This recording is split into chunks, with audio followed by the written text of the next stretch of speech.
Corona जागृति के कार्यक्रम में उपस्थित सभी पटना शहर के प्रबुद्ध जन, भारतीय जनता पार्टी के सभी कार्यकर्ता और भारत की भावी पीढ़ी, ऐसे सभी विद्यार्थी भाइयों बहनों, आप सभी का वंदे मातरम के सामूहिक गान में मैं हृदयपूर्वक स्वागत करता हूं। आज का दिन भारतीय चेतना की जागृति का दिन। आज ही के दिन 150 साल पहले बंकिम चंद्र चट्टोपाध्याय जी ने वंदे मातरम को सार्वजनिक किया था। बंकिम बाबू ने इस गीत की रचना कर राष्ट्र चेतना का एक महामंत्र देश को देने का काम किया था, जो आगे चलकर देश की आजादी का एक उद्घोष भी बना, एक सूत्र भी बना और आजादी के बाद देश को जोड़ने का कारण भी बना। आज हम वंदे मातरम का 150वें वर्ष का उत्सव मना रहे हैं। हम सब जानते हैं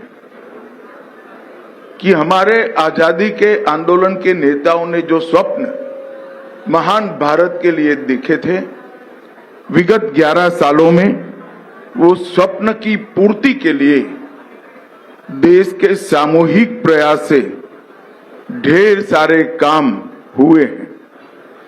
मैं आज के कार्यक्रम के बारे में भी बताना चाहता हूं। आज के दिन ही पूरे दिन सामूहिक वंदे मातरम के गान के साथ ही 1 साल तक भारत की चेतना की पुनः जागृति का एक चरणबद्ध प्रयास होने वाला है। पूरे राष्ट्र में एक साथ एक स्वर में वंदे मातरम का मंत्र और मंत्र के अंदर जो भावार्थ निहितार्थ है, वो भावार्थ के अनुरूप हमारा राष्ट्र जीवन हो, इसके लिए एक अभियान चलाया जाएगा। ये फिजिकल फॉर्म के साथ साथ डिजिटल फॉर्म में भी चलेगा। वंदे मातरम 150 नाम का एक सोशल मीडिया अभियान भी हर भाषा में चलाया जाएगा, जहां अपनी अपनी भाषा में वंदे मातरम लिखकर राष्ट्रीय एकता को सुदृढ़ करने का प्रयास किया जाएगा। सरकार ने ढेर सारे कार्यक्रम आयोजित किए हैं। कई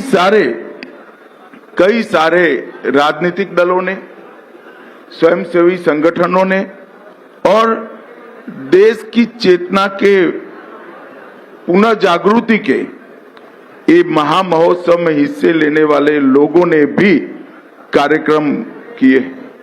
मित्रों, वंदे मातरम एक प्रकार से आनंद मठ नवलिका का एक हिस्सा है। वंदे मातरम ये बाद में आजादी के आंदोलन का उद्घोष बना। 1936 में बर्लिन ओलंपिक की फाइनल के पहले अपनी ओलंपिक टीम ने, हॉकी की टीम ने जब सामूहिक वंदे मातरम गाया, तभी ये निश्चित हो गया था देश जब भी आजाद होगा, ये एक राजनीतिक सूत्र बनने की जगह पूरे देश को एक रखने का और देशभक्ति को हमेशा जगाने का एक कारण बनने वाला है।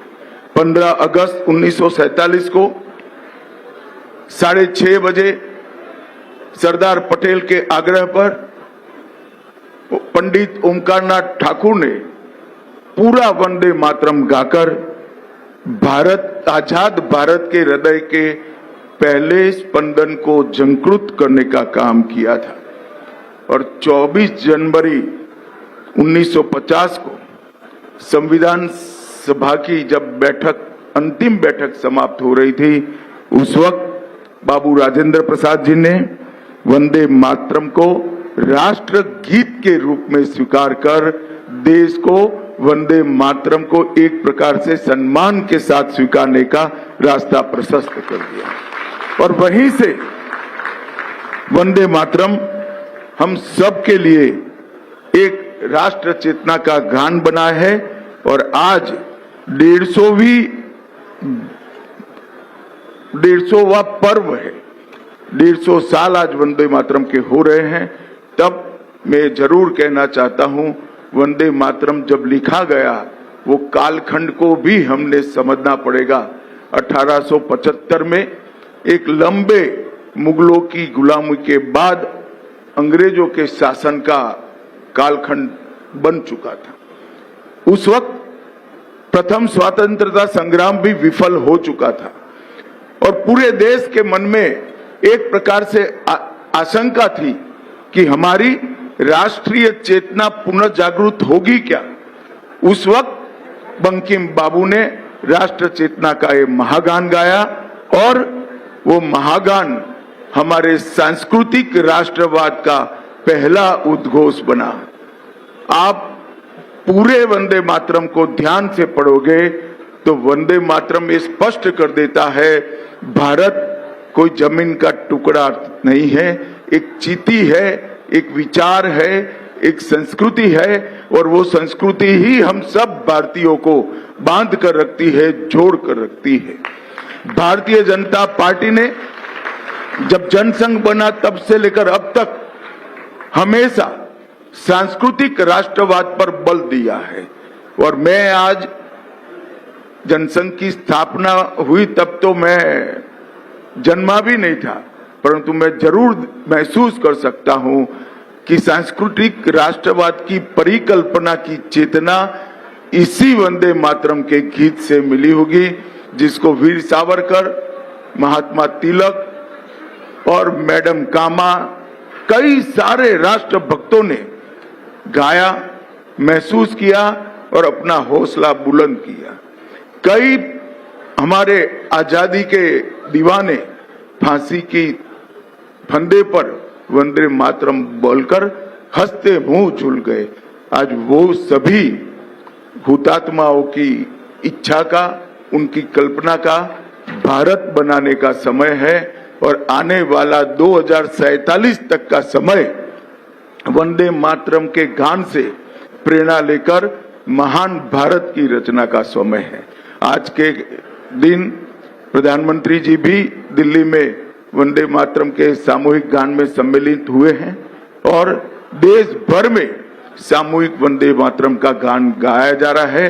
उस वक्त हम सब ने तय कर ये निश्चित किया है कि वंदे मातरम के इस 150वीं जयंती के दिन को हम स्वदेशी के लिए भी समर्पित करेंगे।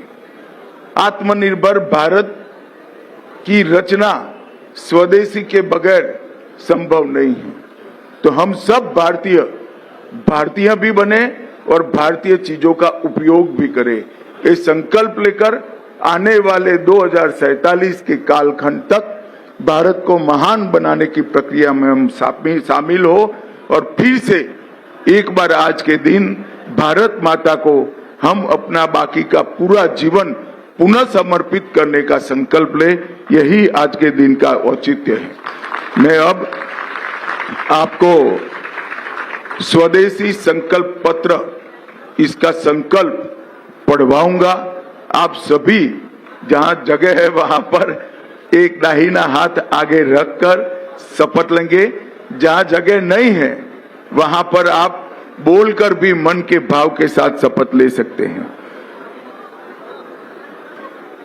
मैं भारत माता की सेवा और सम्मान के लिए संकल्प लेता हूं कि अपने दैनिक जीवन में ज्यादा से ज्यादा भारतीय उत्पादों का उपयोग करूंगा और विदेशी वस्तुओं की जगह भारतीय विकल्प अपनाऊंगा। घर काम